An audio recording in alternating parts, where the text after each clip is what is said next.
So, David, I know you're a big music fan. Have you seen the documentary about the Go-Go's? No, I haven't, but you've mentioned that one to me before. You're probably wondering why I'm asking you about them. So there's the famous story about the Beatles being in Frankfurt and how they played all these concerts, and that's how they really came together as a band. And for the Go-Go's, it turns out they did a tour of Great Britain with Madness. And I don't know if you remember the ska band Madness, but as a result of that tour, that's where they really sort of found their voice, came together as a band, had a lot of initial success, started to cross over because they were originally more of a punk act. And so they sort of incorporated some of the ska sound. I just thought that was interesting. And you know why I'm using why the word madness appeals to me today. Yes. Oh, absolutely. We have been in a state of madness, particularly in the regulatory world right now. So why don't we start off with some of my favorite acronyms, which you'll have to explain for us. But ESRD, PPS, Tapones. How do you want to break that down for us?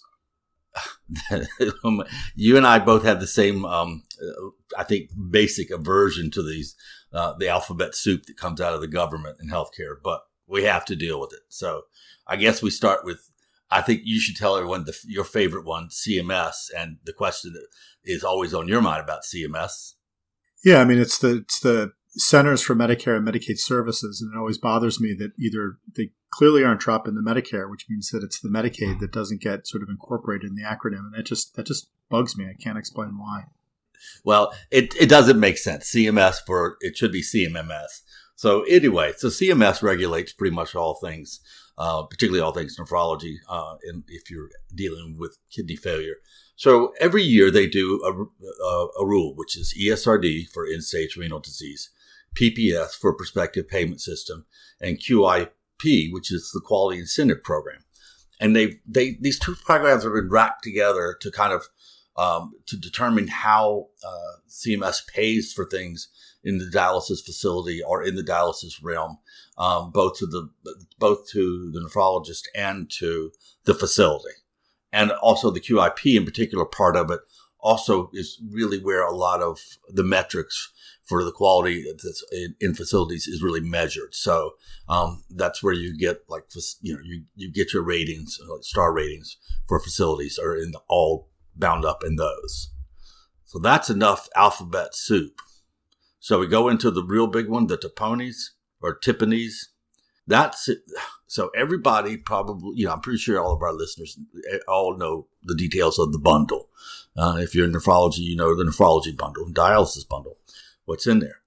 Well, and I know I've heard you say this before, Todd. You've said if you really want to kill innovation in a space, create a bundle.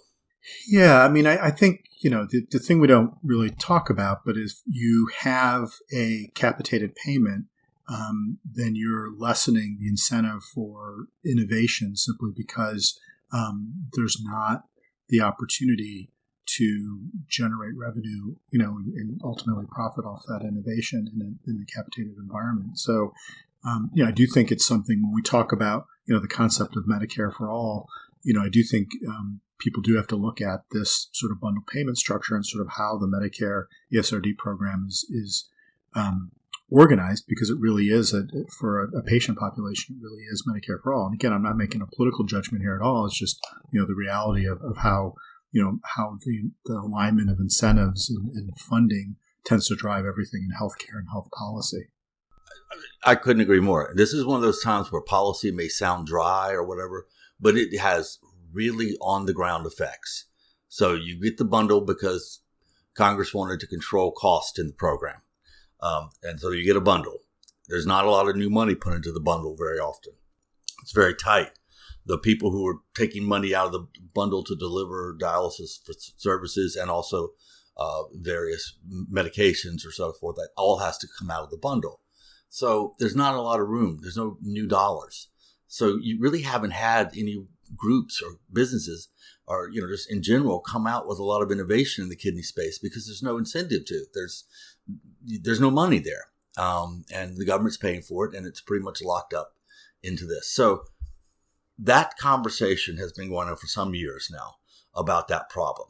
And so CMS did create something called the transitional add-on payment adjustment for new and innovative equipment and supplies.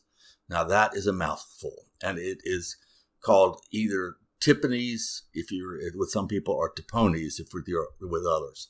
So, but anyway, this week they finalized the final rule that really was going to kind of put how they measured devices and items for going into the bundle through this program to get an extra payment for a couple of years to get them established as something that facilities would use or nephrologists would use. And with the idea that after a couple of years, their usage would pick up and they'd no longer need a special payment and they would just be a factor in the bundle.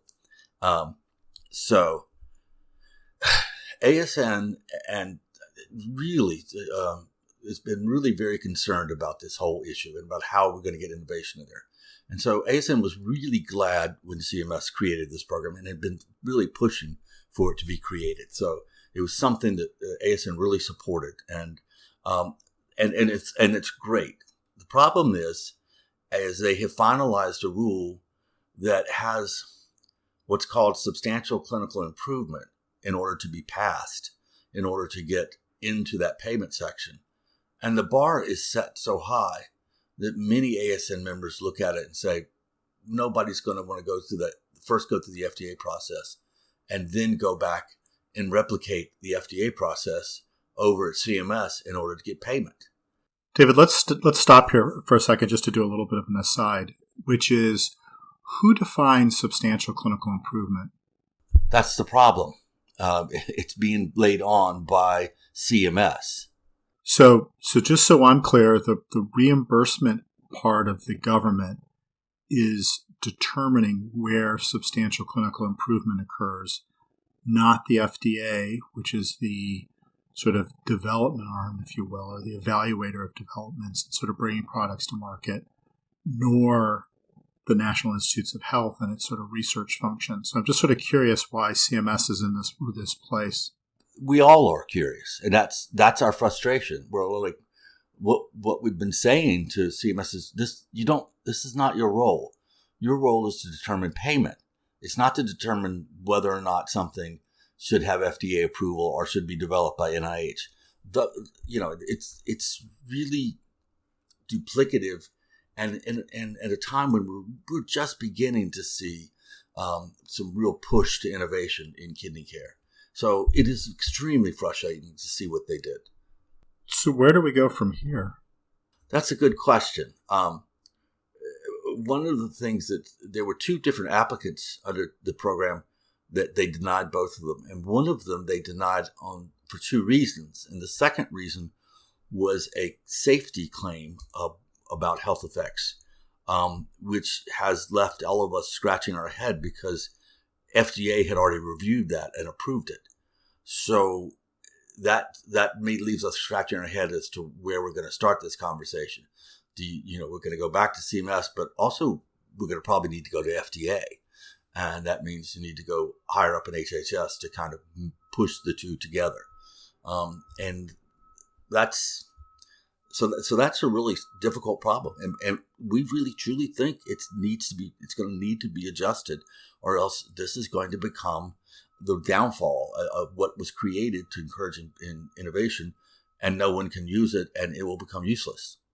Yeah, and it also makes it less likely that the Medicare program will pursue bundled payment in other clinical areas. And so if we, the kidney community, can't work with CMS to address this issue, it could really have a chilling effect on sort of how the Medicare program evolves moving forward. Exactly. And all of nephrology and ASN have their eyes on the prize with Kidney X. And the idea is possibly a wearable kidney at some point, an implantable one, all of these advances.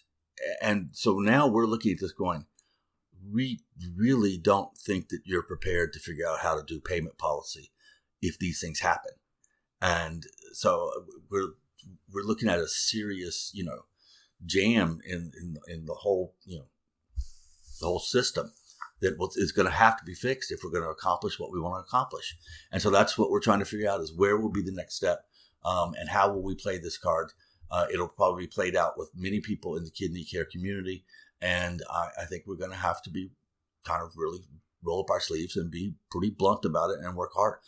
So that's a good transition to our next issue. You'd mentioned sort of the concept of a zero-sum game. And, that's the second regulatory issue in terms of the physician fee schedule. And sort of where are we in terms of that process? Well, the physician fee schedule comes out every year, like the ESRD PPS comes out every year, and it evaluates the fees, and particularly the evaluation and management (E&M) codes for our people. And so, when it came out this summer and was proposed, it was quite good for nephrology. Nephrology did well. There were increases in the relative value units being factored into the monthly capitated payment. It was leading to greater reimbursement on several levels, including home dialysis. And also, they had added 14 ESRD codes to the transitional care management codes, which are used when you were sent home from the hospital. And this was a great advance. The problem is one of your favorite subjects, budget neutrality. And when the government does that, you want to tell us your opinion of budget neutrality, Todd?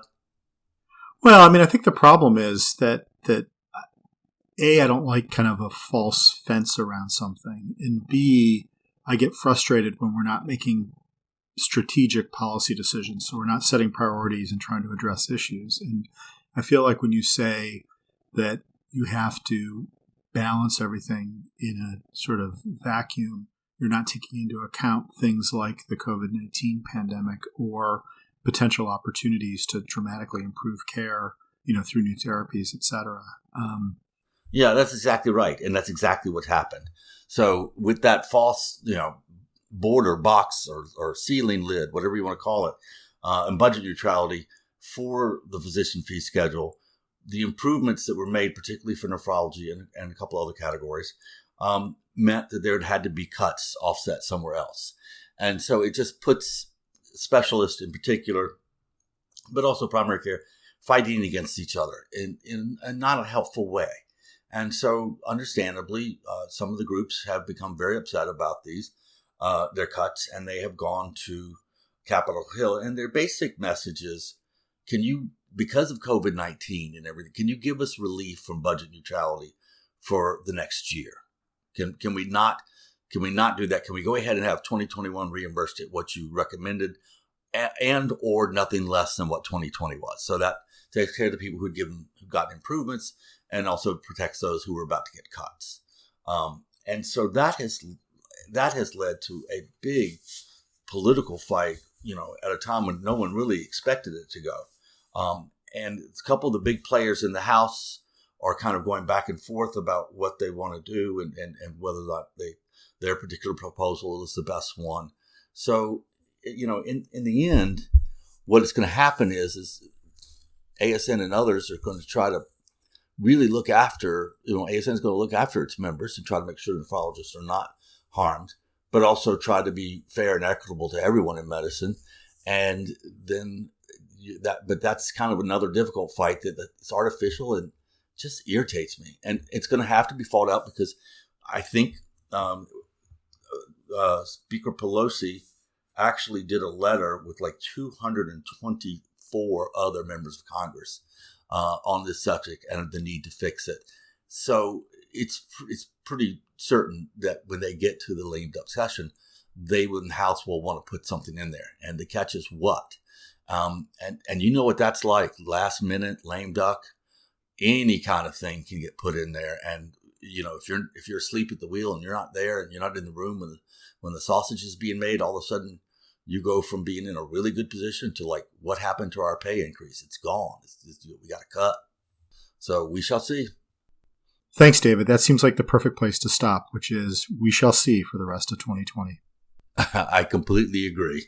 And if you figure it out first, let me know.